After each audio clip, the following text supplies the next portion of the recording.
Sergeant Mason gripped the controls of his P-47 Thunderbolt as it cut through the night sky, the hum of the engine the only sound in the tight cockpit. The mission had been a success, several enemy bombers downed, but now, with fuel running low, he was heading back to base. Then, he heard a metallic scrape. At first, he thought it was just the plane's usual groan, but the sound grew louder, more frantic, scraping, buzzing, then a sharp crack. He glanced at the gauges. The engine sputtered, then hummed back to life. The noise persisted, scratching and tearing of metal, and the power kept cutting in and out. A shadow darted across his peripheral vision. His heart skipped a beat. He looked again.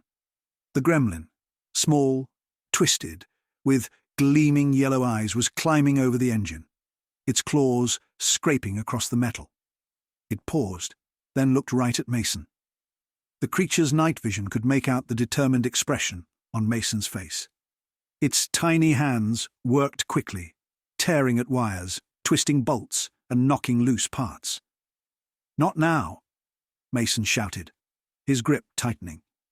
The Gremlin screeched a high-pitched squeal and pointed at the pilot. Then the Gremlin jumped off into the night, and it was gone. The plane dipped, its nose threatening to dive. Panic surged, but Mason's training kicked in. He twisted the throttle, fighting to keep the plane level, his heart pounding as the runway lights came into view, far below. Every second felt like an eternity. The Gremlin did considerable damage to the aircraft. Mason's plane was a dead stick.